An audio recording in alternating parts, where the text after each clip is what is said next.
Hi, welcome to Pagan Propensities. Tonight, I am your host, Tarot Tidal. I am reading the most fascinating book called Animals Impacting the World, written, co-authored by fabulous Mary Gasparo, who just so happens to be my special guest tonight. So with no further ado, I will introduce you to my friend Mary. Hi, Mary. How are you tonight? Hello, Tidal. I'm fine. Are you enjoying the book so far? I love your book, but it's not big enough, so I'm babying it and just kind of making it last. But I'm going to be done this weekend. I should have known to send you a copy with extra pictures. I know. Make it thicker. People tease me on my Kindle because when I read, the font that says world, that's about the size of the ones I read, and Helen Keller could read my Kindle. Well, sorry. I don't think you can make these any bigger than what they are, but they're pretty big. So what you been up to? You've been going on some adventures. Do tell. Yeah, it's been kind of like a crazy summertime on, but I can actually say that my butt's planted for a while. Started out, we did a couple investigations at Fort Mifflin. One was till midnight one during the storm of the century. We got hit that night. That was horrible. But we stayed. We floated around from spot to spot. And then we went back and we did a complete overnight there, which was really, really fun. We enjoy that because you kind of get the feel of what the soldiers actually put up with being so close to the Delaware River and those horrible wooden bunks. I don't know how anybody slept. Went to the Shanley a few times, and we were there during Halloween weekend. That was a 3-day event going on there, which was fun.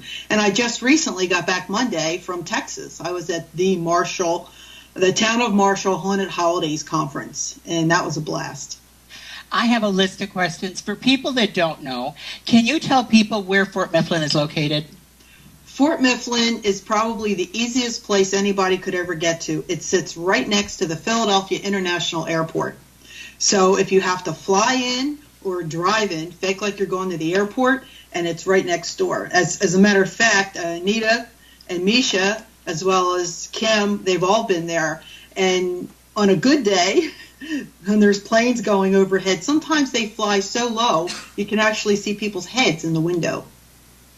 Now, you know one thing I want to ask you, because, and I've been meaning to for some time, I talk to you every day, but it occurs to me, when you're at places of such substantial history in our country, like where Fort Mifflin is, where so much of our history with Washington and Washington, D.C., and places like the Alamo, all these important places in history, do you find a stronger energy or preponderance of activity in these places?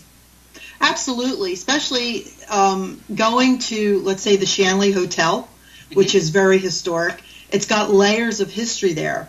Most of us concentrate on during Prohibition because that's a little bit more colorful. You know, you have the gentlemen's quarters, and right above that is the bordello. Okay, so that right away attracts. They've got a my third dogs floor. Got their shots for that. I told them that. I said, I don't let my dogs go to them kind of places, but they made them get them anyway. They had a bordello at the Shanley. Yes, they did. Scandal. I know, and speaking of scandal, you know, we were talking about some kind of tape earlier. Yes. I was actually, it's on video, so I guess you could say I had a scandalous sex tape going. 2 years ago, I did an event there where we did the Singapore theory. And what that is you dress up back in a certain time period. And at that particular event, I was a bordello babe. Oh. Yeah, I heard that, but I wasn't going to say nothing. Well, you know, it's out there. I can't hide it. It's out on the internet somewhere. So if you see me walking around with a red negligee on, and I had a black boa, that was me. Ah. How was your trip to Texas? What are some of the things you did when you were there? What are some of the things you saw? Well, I got there. I was trying to post as much stuff on Facebook as possible because, you know, a lot of my friends call me and let me know when you get there. Call me late. You know, I can't call everybody, so Facebook is the best way to put it out there. But I actually got picked up at 4:30, toothpicks please, Friday morning, and my flight left Philadelphia at 6:40. I did end up at my destination around noon. I was picked up by a good friend of mine out there, Lori. And my very first memory of Texas was I got to go to a Sonic. I love those commercials. We don't have them here, and it burns my biscuits that they show all these things that I can't have, and they show them on my TV. Well, when we left the airport, which is like the size of my driveway, well, no, I flew in on this huge airplane, okay, in Dallas Fort Worth Airport, and next flight was a little hop, skip, and a jump to Longview.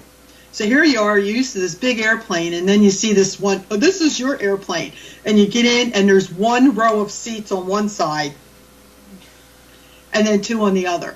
Now, I don't know if anybody out there has flown lately, but unless you're anorexic, you don't exactly fit in these seats too well. So I was in the one single seat, which I was glad. Pilot, we closed the door, and all of a sudden the pilot comes on and he says, I have some bad news. Nobody wants to hear that when you're sitting on an airplane, right, ready to go.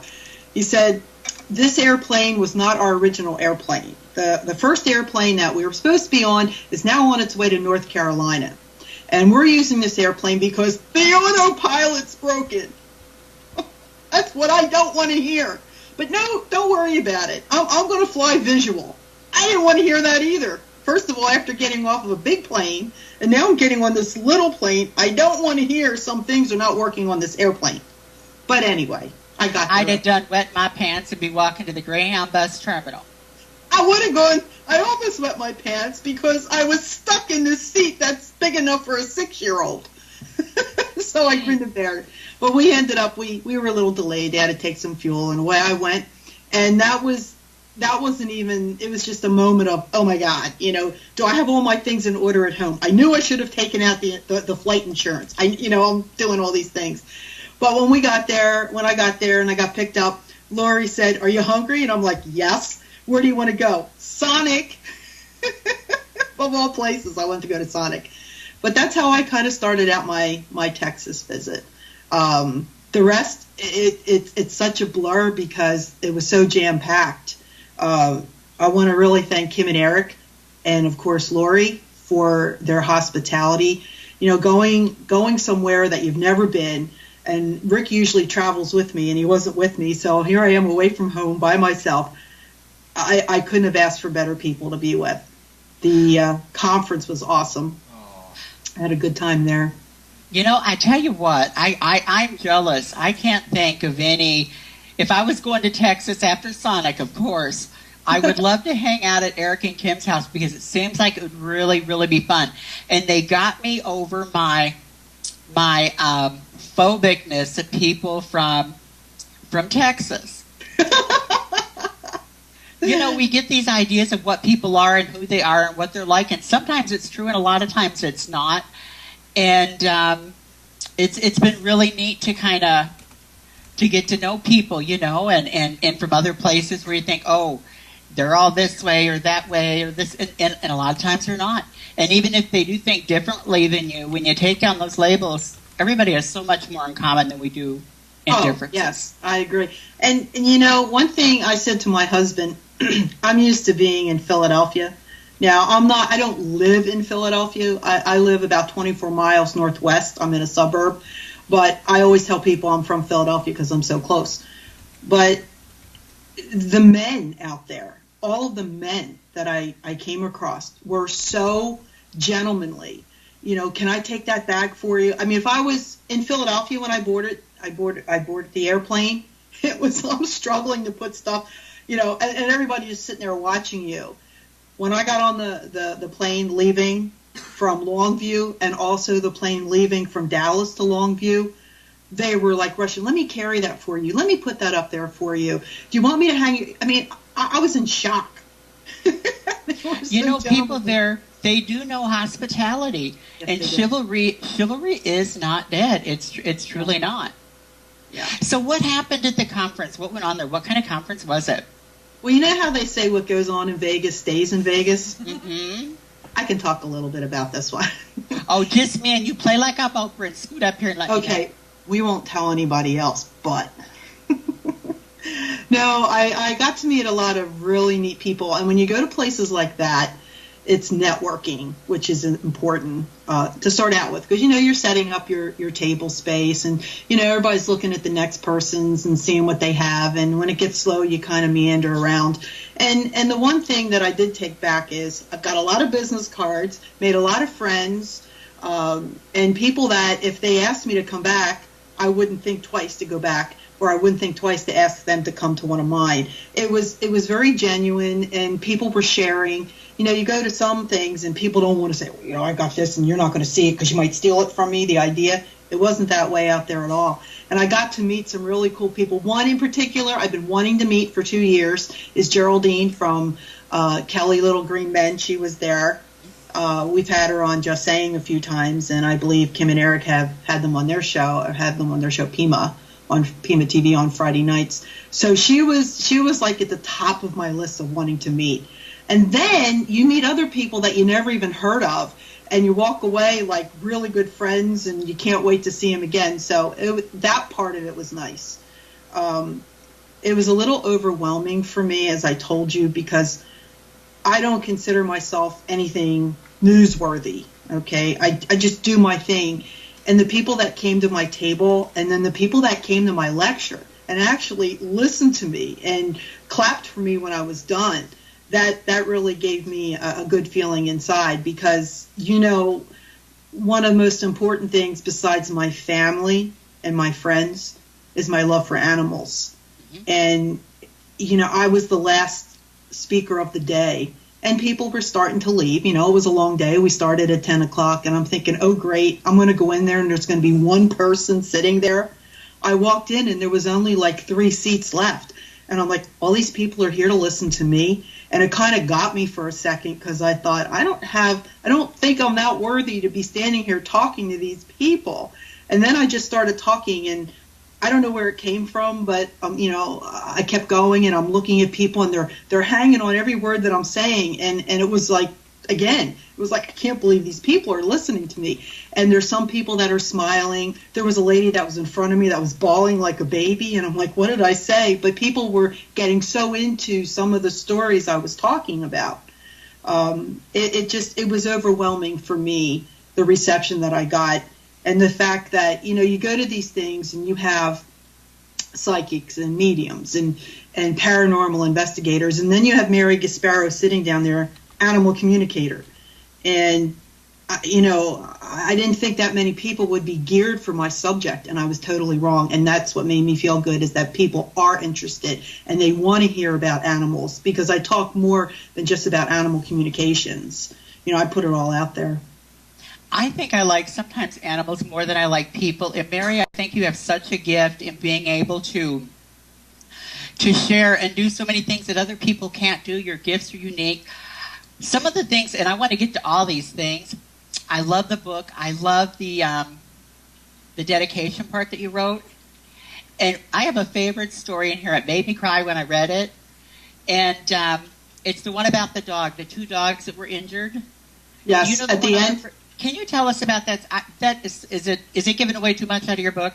No, it's at the conclusion, isn't it? About the 2 dogs with the tsunami?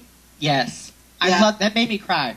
Well, I got it. I've told this before, and I told it at both of my lectures. It's actually how I end my lecture. I read the conclusion, so I'm not really giving anything away. But the story on the conclusion, and this is kind of funny, and I've told a few people, and I think I've mentioned it on another interview or two, is I had a lot of ideas to put into this book. Dinah is the eloquent writer. She's an editor for Schiffer Publishing. I would write my stories, and I'd say, oh, Dinah, they're horrible. Please don't laugh at them. And she'd send them back, and she said, I only had to correct 1 or 2 words. They're good. Make yourself feel good as a writer. You can write. You can do this, because I'm always kicking myself saying, I can't do that because I'm not as good as somebody else. But anyway, writing a book, you go through so many edits, and we went through 4 official edits with this, going back and forth after her and I went through it a zillion times. So it was the night before we had to sign off on everything. It was literally got one more look through at Schiffer, and then it was heading over to be printed. She calls me up. It's around 5 o'clock, and she says, I'm taking out the conclusion, and I want you to write the conclusion to the book. I'm like, we have to have it in at 9 o'clock tomorrow morning. And she's like, I want you to write the conclusion. She said, you said something to me a while ago, and it really stuck. So I sat down, got home from work, and I sat down, and I got the laptop in front of me, and I'm getting, I got it all set to write this conclusion. Do you think I could think of the word the? I mean, I froze. I totally froze. I was back and forth on this. Finally, at 5 o'clock in the morning, I woke up, I sat down, in 15 minutes, I wrote that conclusion. And basically, what it's about is my husband and I, we went on a cruise last year. And imagine sitting there, we were lucky enough that we had a balcony room, and imagine sitting there, and you're seeing the whales go by, dolphins jumping out of the water, weird-looking fish, and they're all swimming around this huge cruise ship, not even paying attention to it. And it dawned on me that, here we have this species out here, and they're accepting us. They're not paying attention. They're adapting to us being in their space, because they were here before we were, and now we are floating on, out to sea, interrupting their thing. But they're not reacting. They're not retaliating. They're accepting. And it goes on to say that, people say dumb animals. They don't have any feeling. They don't have a heart. They don't care. And I came across this story about these two dogs that were trapped in a pile of debris after the tsunami. One was hurt really bad. Now, the other one could have gotten away to safety. Nobody could get near these dogs, but the one dog was healthy enough that it could have jumped down, swam wherever it had to go to get away. But it never left that dog, his friend. They were seen traveling together. They were friends since puppies. But the other dog couldn't move. People tried for days to rescue these dogs. Eventually, they were able to, and they got to the dogs, and the one that was really hurt, they were able to save, and it was fine. And the whole concept behind that was, you mean to tell me that people can actually say that animals are dumb and they don't have any feeling? Animals live on instinct and survival. And the one healthy one, its instinct should have been to survive. In other words, get the heck out of there. Get out of Dodge, get safe, go eat, go drink, do whatever it is you have to do. But he never left his buddy's side until there was help for both. And that was very inspirational to me, and I had to put it in the book. Elephants, too, they go back to where their elephant friends died. Oh, they yes. do that. They're and I think it's an insult that we kidnap these animals from their native home, bring them over here, and make them dance in skirts for our entertainment, right, when there's something so majestic and beautiful. In talking about animals and dogs and things, my dog, he's part Chihuahua and Terrier. He's about 6 pounds. It took me 4 years to get him up to 6 pounds. He looks like a little Furby. He's evil. He is so evil. The other day, he pulled one over on me. I go over to the couch where Bill is sitting, and every time, if you stay there too long, the dog starts squeaking at you, because he owns him, and you can go there a minute, but don't stay too long. And so I looked down at him, and I said, listen here. I said, go wash some windows, do some laundry. You just can't skate through life on your good looks. Those will just take you so far. I'm here to tell you. And I swear to God, he looked at me like this. And then he hung his little head down like I hurt his feelings. I felt horrible, and he never did that in his whole life. And then as soon as I plopped him up there next to him, I ain't so dumb, am I? And then he put his little nose in the air. And if he gets his nose out of joint, give me a kiss. Oh, no, that little nose goes in the air. I'm not talking to you. That's right. They're a lot smarter than people give them credit for. I have 5 cats, and they own me, okay? And you get to learn. Well, before I go into that, I want to back up on something that you said about, I'm so lucky to have this gift, and most people don't have this, and I do. You're wrong. And that was one of the things that I talked about during the lecture. Everybody has the capability of being an animal communicator. It's not like I'm Dr. and Mrs. Doolittle, and I'm hearing animals talk to me, and I'm talking right back to them. It's more what you feel. I do most of my communications because I'm empathic, and I pick up their feelings. I pick up, mental as well as emotional as well as physical. And sometimes when I have to, I literally jump inside that animal's body, its mind, to find out where it is, and, what it's up to. Is it sick? Is it upset? I have to do that when we're looking for lost animals. I get a lot of calls for that. But if you're a true animal lover, from the moment you get your fur baby, feather friend, or whatever it is that you get, even fish. I mean, you can really communicate with fish because they give you the looks, You become one with that. They're just like babies. Babies have different levels of crying. I want a bottle. I hurt. Or, I just want the attention. And animals do the same thing. I mean, getting back to my 5 cats, they all have different looks. They all give me a certain, like, I have 3 of them that are always cheerful. And how do you say, well, how do you know they're cheerful? I can tell by the look on their faces and the way they walk that they're cheerful. That's not being an animal communicator. That's being a fur baby owner and understanding your pet. But once you get to that level, you really get into your pet, you get inside their head too. And just like your dog played you. Your dog's a lot smarter, but in return, you fell for that. And why? Because you paid attention to the body language and the way the dog was looking at you and acting. Yeah, I paid attention to that. A lot of people have an affinity to animals, totem animals, and I've seen the decks of animal cards. And the animal that I have the most affinity for, I can't find anything about what that animal means. My favorite animal is a sea cow, the manatees. Okay. I love them. If I could do anything, I don't want to swim with dolphins. They're cute, but I want to go swim with the manatees. I think they're cool. Yeah, they are. Be one in my next life, but I'm not going to go by boat. No. And you'll be eating a lot of heads of cabbage because that's what they feed them at, like, SeaWorld. If you happen to be one at SeaWorld or surrounding, big heads of cabbage. They love that kind of stuff. No, we're all attracted to different animals. There's not too many animals I don't like, although I probably wouldn't want to hang out with snakes. They're not, like, my favorite. But I guess I could learn to love them if I got one. But most people, they usually go with a cat or a dog, okay, because they're the most domestic. Some are lucky enough to have, I won't say the H word because I don't want Kim to get all squeamish on me here because I know she's hearing this show. But it's funny, I grew up with dogs my whole life. I had dogs.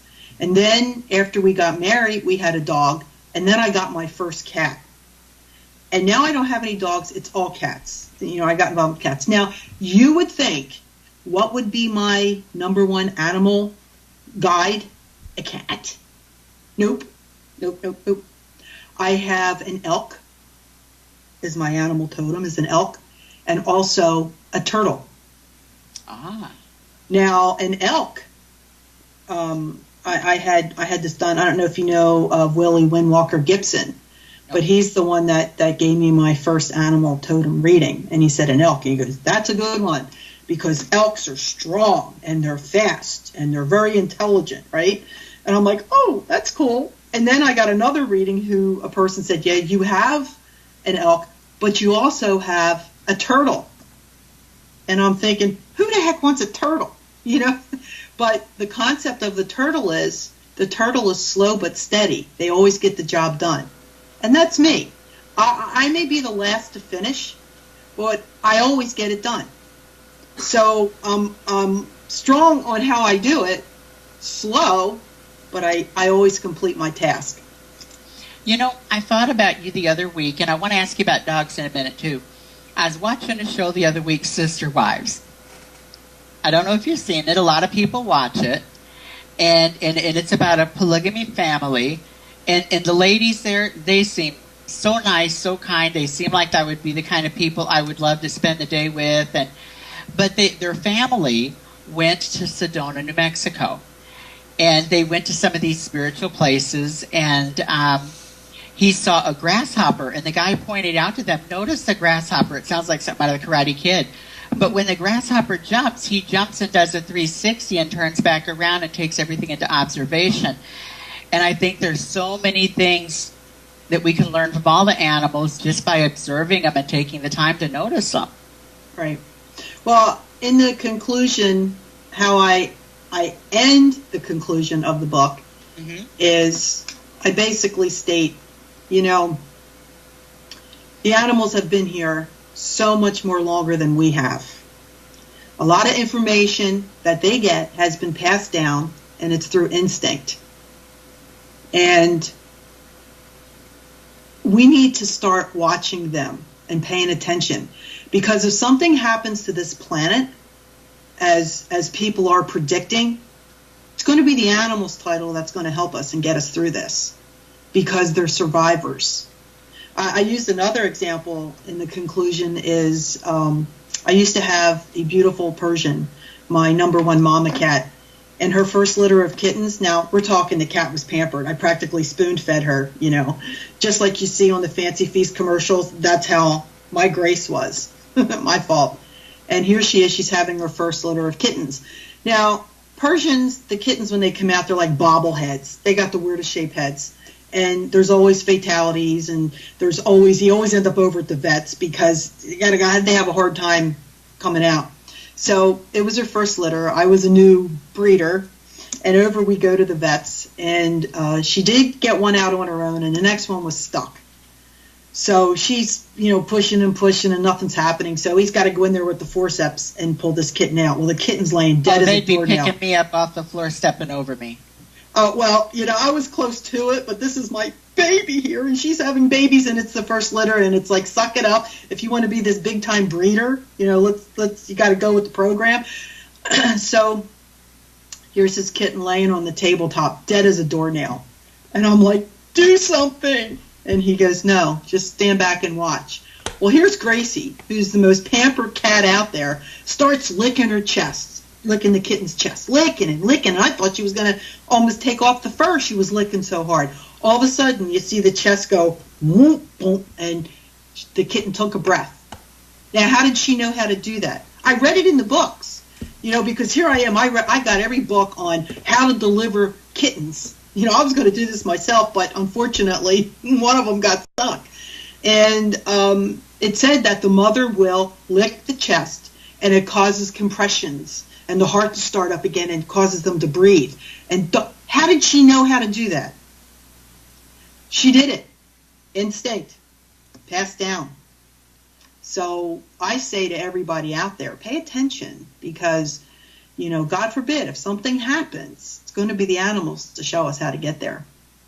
There's a gentleman that I know. I'm sorry, I didn't mean to interrupt you. But there's a gentleman that I know. His name is Jim Birkeland. He's known as the man who predicts earthquakes. He lives out in California. He's a renowned seismologist. And I was lucky enough to interview him twice.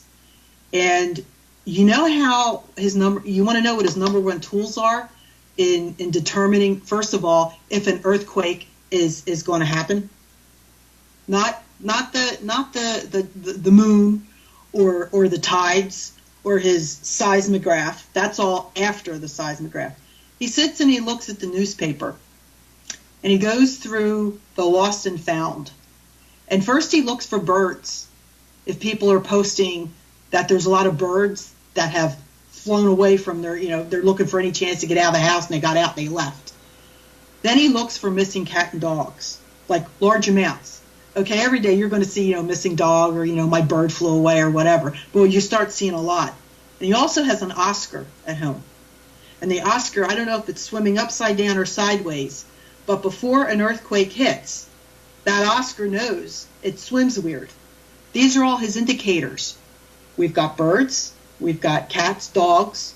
You'll see like deer and whatnot go up higher. They go to the hills, they look for safety. These are all indications of earthquakes. Why? Animals' instinct. So now I've tried with my dogs, and maybe it's I don't have a Cuban accent, but I've been like, hey, I'm the dog whisperer. And they're not impressed at all. I mean, I've watched that Cesar Milano on TV. I'm thinking it's accent. You know how they used to tell us how to eat with the food pyramid? And of course, now I might be wrong, but in reading, I have found that it's the same pyramid formula that they use to fatten up cattle. And it's all part of a conspiracy to keep us fat. But people tend to have that same mindset when it comes to the animal kingdom, with man on top and everything down at the bottom of the pyramid. From your experience and expertise, what's wrong with that picture? Animals should be at the top. We should be looking up at the animals. And I know that sounds really crazy, but, you know, I don't know. I've always thought of it like a circle instead of just somebody being in dominance over the other, in harmony. Well, rather. I think, I see what you're saying, and I agree. It's to try and get the average person out there to think like that. That's the problem. You know, I talked about being a breeder of Persians and Himalayans, and I stopped it for a reason. Not a lot of people know why. I've told some, but I had lost one of my cats over at the breeders. Actually, the one that was half dead on the table, I kept her. And that's my Daisy. And I brought her over to the breeders when she got older and was in her way of being able to breed. And the breeder lost her. She was missing for a week. The male cat figured out how to open up the pen, and out he went. And of course, she's in a strange place. Out she went too. Yeah, she was still in the house, but nobody could find her. And I eventually, I said that morning when I got up, it was like day 8 or 9. I said, God, let me find her. I either bring her home in a plastic bag or I carry her out, but I need to find her. I need closure. And I said, and I promise, if I find her, one way or the other, I'll stop breeding and I'll turn to rescue. I went over to that woman's house like 6:30 in the morning, and I'm looking around, and something caught my eye in the corner of the basement, which had nothing to do with her, but it caused me to go down another area of the basement where they had a chest freezer. And I looked behind the chest freezer, and there was her tail sticking out. She was wedged inside the motor of the chest freezer, and her face was that close to the fan. If she nudged forward, it would have chopped her face, and that would have been it. She was stuck in there. I shut it off. We pulled the plug. And you know how they say, you always hear the story about the mother who lifted up a Volkswagen, and moved it because her kid got stuck underneath. I picked up this chest freezer and moved it out about 3 foot, stuck my hand in, got her out, and we went directly over to the vet. She was severely dehydrated, but she was fine. And within 2 weeks, all of my females were fixed, and I've been doing rescue ever since. So there's a story to be told there. Now, we have dogs right now, but we've had pretty much everything over the years. I think we might have missed birds, but I'm going to get that electric one on TV when they get a blue one. Now, when we moved about 12 years ago, we had 2 cats, and the one, we were concerned we couldn't find them. And, the moving in and out, and you're so afraid they're going to get curious when someone's moving furniture in and out. We thought for sure we'd lost her. And we had looked all over, and we were really distraught. And we went to the basement looking around for something, and there she was up on the freezer, I believe it was, but she was hidden down in the wooden manger that we always pull out at Christmas. She was huddled all in there, and we were so glad to get her. And another cat, Mary, this is weird about cats if you work with them. One of my friends, she was ill and she passed away, and we inherited her cat and dog, my dog here. And the cat was so traumatized by the move, she ran in the basement. We did not see her for 6 months. And the only reason we knew she was alive is because she ate and used the litter box. And little by little, after about 6 months, Bill would go down there and coax her, and she might come out for a second and run off, but he got her trust, and then it took like another 6 months to get all them knots combed out of her, and they're just amazing. They're just amazing to me. Yeah, they have a personality of their own. So if you had a choice of a cat or a dog, which way would you go? Or are you happy with splitting it both ways? I like them both, but I'm probably more a dog person. Now, all my pagan friends aren't going to like me now. I do like cats. I like cats, but I have allergies and asthma as well. Right. But I like them all, but I kind of like the dogs. Okay. Well, that's okay. Like I said, I grew up with dogs. I couldn't imagine my life without a dog. And now I have cats. But that doesn't mean I don't like dogs. I'm trying to talk my husband into, let's get a dog. You know, I do all this work with animals. For a while there, I was working with the Mesothelioma Foundation for dogs. Okay, counseling, you know, helping people make a decision if they had to put their animal down or ones that already did. And I said, here I am working with people who own dogs. I do more work with dogs than I do with cats. And all I have is cats here. But, I mean, I grew up with them, so. You know, we used to have a bird. It was a parakeet growing up, and his name was Pretty Boy, and he was blue. And we used to have one of those, what's the name of it? I think a dumb cane plant. Okay. There's another name for it, but it grows up to the ceiling and has huge palm tree-like leaves on it, and the bird could talk. And we had this little dog named Tuffy, and he was like a little terrier dog, but not all wiry, you know. And that bird, no lie, that bird would torment that dog. The bird would fly down to the floor in the living room and holler, Tuffy, Tuffy. And that dog would come running. You know, it was almost like the Wile E. Coyote, this much. And that bird would fly back up there and just tease this dog. Oh, I know. And I thought one day he's going to catch you. And one day we were sitting there and I was eating a bowl of cereal. And that bird crawled and I said, get off my breakfast.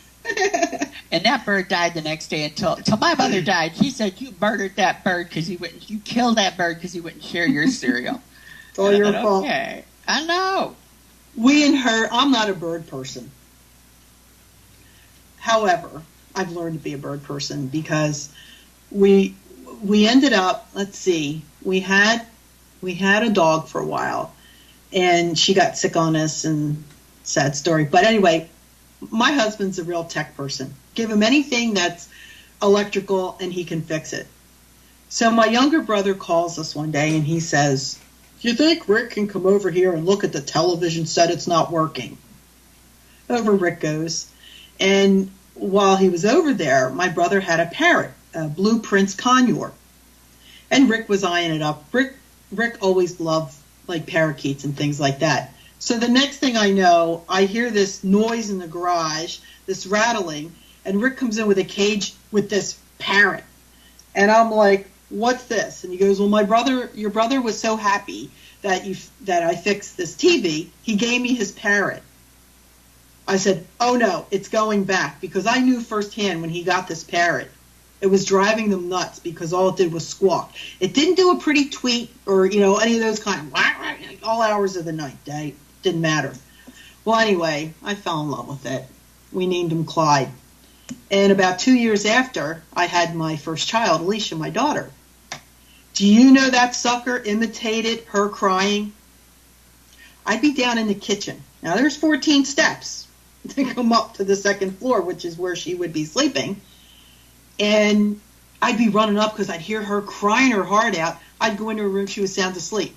And there's Clyde the parrot. You know, he's moving, he's doing one of these weird things with his head. So I'm going to get you.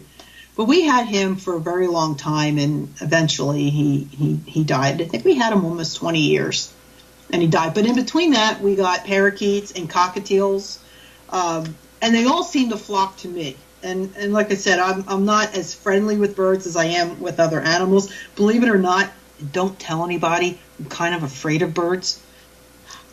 Shh. I've got a bird joke and a ghost joke. Which one do you want? Let's do the ghost joke first. Which one? The ghost joke. I seen a ghost last night. Yeah? You're supposed to ask me if I knew who it was. And who was it? I knew who it was. It was a ghost of Gloria Gaynor. First I was afraid. I was petrified. Geez, here we now, go. if you lived in the 80s, that'd be funny. I only seen it on rerun videos. I'm not that old. Okay. Now I got to tell you my bird joke. Okay, go ahead. This little old woman, she wanted a bird for companionship, so she goes down to the pet store and she sees this bird and she likes it, and the guy says, I don't know, I know you're a nice little church lady and I don't think you're going to like, because this bird, he come from a sailor and, he cussed up something awful. And she said, it'll be fine. So she took the bird home, and about 3-4 days, all these just cuss words, damn this and crap that, and all these bad words I can't say. She said, listen here, If you cuss one more time, that's it. And then the bird just took off with a blue streak. She said, that's it. I had it. She grabbed that bird around the neck and went in the kitchen and throwed it in the freezer and closed it. And she started thinking, man, I feel pretty mean doing that to that poor little bird. But she still was mad. She wasn't sure. So she went over there to the freezer. She says, listen here, I'm going to let you out if you promise not to talk that way. He said, okay, I'll be good. So she opened up the freezer. That little bird's just sitting there like this. And he said, I'm not going to cuss no more, but I have a question. And the little old lady said, what? And he said, what the hell did that chicken do that made you mad? Oh, now you know that's funny. It was funny. You know, Kim, it's the way you tell it that makes it funny. I might have an accent. No, but it's a good one. I do have a bird story to tell you, and Kim reminded me, and I don't always put it out there because it was kind of illegal what I did. But don't tell anybody, okay? I won't. It's just me, you, and the interweb. That's fine. It's good and over. Just play like I'm Oprah. Well, no, I don't even know if I still have the pictures on Facebook. If I don't, I'll have to put them back out there. But I actually got a little baby robin that fell out of a tree. I didn't get it. My husband was sitting out back, and his hawk came and ripped apart this nest, and 2 little robins fell out. One didn't make it, and one did. And of course, he comes in and he goes, "We have a problem." I said, "What do you mean we have a problem?" He says, "Come here." And there's this little baby bird that didn't even have any feathers or anything on it yet. You know, his big giant eyeballs. I said, "What do you want me to do with it?" Naked? It was naked for sure. So I ended up raising this robin. I fed it baby food and cat food, and it got big enough to learn how to fly. And eventually it was old enough to go outside. And no matter where I was in the house, this bird would find me. If I was at the kitchen sink, it was pecking at the kitchen window. Upstairs sleeping, it was at our window making this loud noise because it was hungry, no matter where I was. And eventually I did teach it how to go find worms on its own. Don't ask. It was embarrassing. But I would go outside and I'd put my arm out and I'd go, birdie bird, and you hear this, and it'd come like 2 doors down, fly. And here's this robin landing on my shoulder. That went on for quite a while. One day I came home from work, and I'd always go out back, and I'd go, birdie bird, and he didn't answer me. He was nowhere to be found. My heart was broke. I was looking around. For 2 weeks, I was going around the neighborhood, birdie bird, looking for this bird. I looked like a nut job. But he did come back the following spring, and I saw him for a moment this year. But he's got his own family now and his own group that he travels with. Now, I read that they could live as much as 4 years, but I did give them a good start. So I can't truly say that I'm afraid of birds. It was kind of like a necessity thing. See, some little hussy bird come along and caught his eye. And Yeah. You know what, Mary? Tell me if you think I'm nuts or if this is a sign or both. But I remember about 12 years ago, I had some pivotal choices to make. And I was praying the way I practiced my faith at that time for a sign. And I had lived in this house for 2 years, and it had never happened before. I mean, it happened. It's not uncommon, but it never happened in our yard. And I was praying for a sign. And the next day, I come out about supper time, and there was these 3 little ducks in the yard. It was the 2 boys and the girl. And they came back every day for, I would guess, like a month and a half. The same time of day, right there in our yard every day. And that had never happened in 2 years. I mean, I'd seen them in town, but they never, every single night in our yard down there at the end, that never happened. And for me, I think there's signs all over if you just look and listen. Oh, absolutely. Dinah talks about, in the book, about communicating with butterflies. I haven't really had any communications with bugs, but I have read that people do. There was a woman that actually claims to have communicated with ants, and she left them treats and said, "Stop coming into my kitchen and I'll leave you treats." And it was a whole long story, but stranger things have happened. Hmm. So I got something I want to talk about, if I could. Absolutely. What do you want to talk about? Well, you were mentioning in the beginning about, I've been busy and all the stuff that I've been doing. I have gotten together. Most people ask me how I got into this field, and I started out as a paranormal investigator. And the group that I joined was CCPRS, who was founded by Mark Sarrow.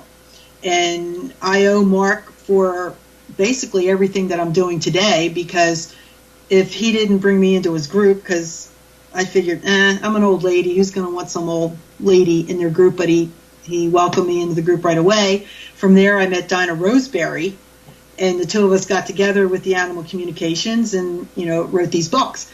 But Mark and I went our separate ways. He continued with CCPRS. I went on to start a group of my own, stopped that group, and then just started doing shows, started doing events one after another. And Mark and I got back together again. And most recently, we formed what is called Para Co-op. And what it is, what it is it's not an actual team. It's a group of like-minded people, and we have people from all over the United States that are joining in with us. We have people from the pagan community. We got psychic mediums. We have people that are interested in UFO, cryptozoology, and it's sort of like a conglomeration where that we can. For example, I went to Texas this past weekend. So that was put in the Para Co-op. Anybody out in the Texas area, if you wish to come out and visit me out there, or just interested in a paranormal conference, there's something going on out there. Mark is the tech person of the two of us, and he was the one, and he gets a big applause for putting us out there when we were up at the Shanley over Halloween weekend. That was his production. We all work together to get it all set up, but he's the producer when it comes to stuff like that. He's the techie. I'm the guy behind the scenes that gets it all organized, and he puts it out there. So it's a beautiful combination of two people working together. And we have a lot of exciting things coming up in 2014, which I'm not allowed to talk about yet, but there's a lot more of those things coming up in our future. One thing I wonder, Mary, is, and you could just change the subject if you want, but it probably goes with anything. Is there a lot of competition in the paranormal community? Clickiness? I mean, I know there's probably in all kinds of things, but do you see that a lot as well? Well, when I first started out, I was a newbie in the field title, and I thought everybody was one big happy family. Surprise! I learned that in other venues as well. It's no different in the paranormal community as it is in the tarot community, or any community of specialized things. The difference is it's who you surround yourself with. I've been knocked at the knee so many times that I can't believe I keep getting up and starting over, because I'm very optimistic. I always give people a chance, and I've learned through all my knockdowns on what not to get involved with next time around. And I can honest and truthfully say right now I'm in an extremely happy place, and I associate with people that are just like hopefully they're not just like me. I don't like being like me, but you understand, we share. Mark and I had a parting of the ways, and I'm not embarrassed to say this, and if he's listening, he knows what I'm going to say. I was just coming out with being empathic. I was developing my skills, and he was not into that. And he basically told me there was no room on the team for intuitives and sensitives. So I left. Who would have thought that after all this time, him and I would have gotten back together? But he's realized that people with abilities like I have are important on an investigative team. And so we deal with other people that are the same way. They're open and they're accepting. I mean, I have Sal and Jen from Long Island, New York. I always say the Sal and Jen of the Sal and Jen. I can't imagine my life in the paranormal field without them. It's very rare that I will even consider going on an investigation without knowing they're going to be there with me, because we're like-minded. Are we a team? No. We're like-minded individuals who are out there for the same goal, to find evidence, support the evidence. We don't make up evidence, and we don't look at an ink dot and say, oh, it's an orb, and an orb is a spirit. You know what I'm saying? We have plenty of equipment. For me, I don't carry that much equipment. I usually have a camera with me, and I'll carry an audio recorder. I don't I don't like to use that other stuff. I like to use my senses. That's my equipment. Some people aren't as sensitive as me, so they need the other equipment. So we all work together. And, you know, in my little entourage of people that I deal with, nobody's better than the next guy. Yeah, there's a lot of people that are out there that are in competition. But I will say this. When I was out in Texas and all those different teams that I met, they all work together, which is nice. So I'm hoping that that kind of keeps rolling, because what benefit do people get if I have the most exciting piece of evidence and I don't share it with somebody else? Well, you know, and I had a reason to ask. I had a specific reason, and I think you proved my point. Can pagans say, can I get a witness up in the chat room? Because here's what I'm thinking. You know what? I know in tarot people, honey, Belle, there's ego in the tarot community. And in the pagan community, there is ego too. But you know what? There's egos in cities between doctors. There's egos in any kind of business. But at our very best, our communities can do the most amazing, amazing things. And that's what keeps me here. How can people reach you if they want to find out more about you, Mary, about the stuff you do? Well, they can find me on Facebook, Mary Gasparo. That's where everybody usually finds me. I just found out from Mark that you can also reach me through the Para Co-op, and it's Mary at para-co-op.org.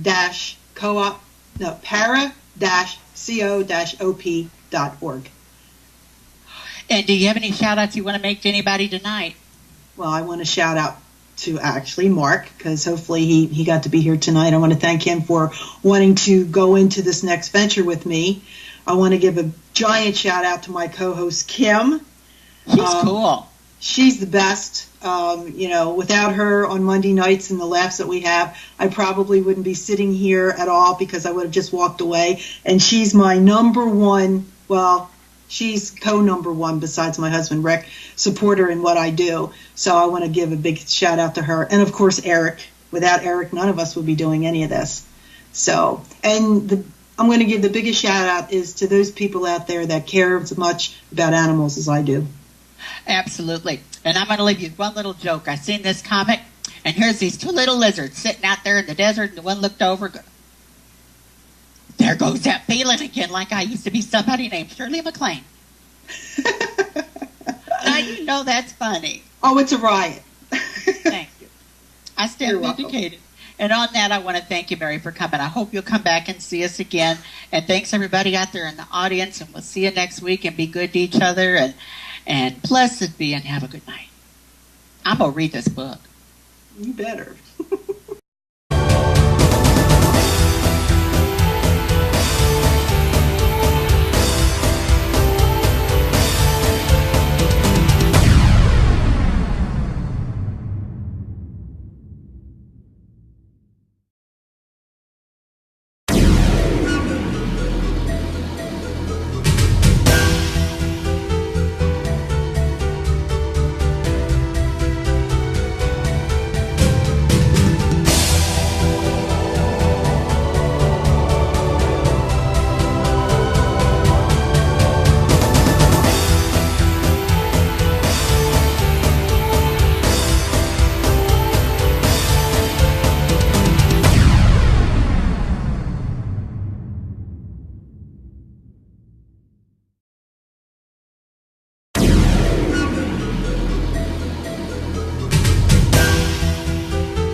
Hi, welcome to Pagan Propensities. Tonight, I am your host, Tarot Tidal. I am reading the most fascinating book called Animals Impacting the World, written, co-authored by fabulous Mary Gasparo. Where Fort Miettinen is, where so much of our history with Washington and Washington, D.C., and places like the Alamo, all these important places in history. Do you find a stronger energy or preponderance of activity in these places? Absolutely, especially going to, let's say, the Shanley Hotel, which is very historic. It's got layers of history there. Most of us concentrate on during Prohibition because that's a little bit more colorful. You know, you have the gentlemen's quarters, and right above that is the bordello. Okay, so that right away attracts They've got a My third dogs floor. got their shots for that. I told the vet, I said, I don't let my dogs go to them kind of places, but they made them get them anyway. They had up where Jello at the Chandley. Yes, they did. Scandal. I know, and speaking of scandal, you know, we were talking about some kind of tape earlier. Yes. I was actually, and it's on video, so I guess you could say I had a scandalous sex tape going. 2 years ago, I did an event there where we did the Singapore theory. And what that is you dress up back in a certain time period. And at that particular event, I went because you kind of get the feel of what the soldiers actually put up with being so close to the Delaware River and those horrible wooden bunks. I don't know how anybody slept. Went to the Shanley a few times, and we were there during Halloween weekend. That was a 3-day event going on there, which was fun. And I just recently got back Monday from Texas. I was at the Town of Marshall Haunted Holidays Conference, and that was a blast. I have a list of questions. For people that don't know, can you tell people where Fort Mifflin is located? Fort Mifflin is probably the easiest place anybody could ever get to. It sits right next to the Philadelphia International Airport. So if you have to fly in or drive in, fake like you're going to the airport, and it's right next door. As a matter of fact, Anita and Misha, as well as Kim, they've all been there. And on a good day, when there's planes going overhead, sometimes they fly so low you can actually see people's heads in the window. Now, you know, one thing I want to ask you, because, and I've been meaning to for some time, I talk to you every day, but it occurs to me, when you're at places of such substantial history in our country, like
who just so happens to be my special guest tonight.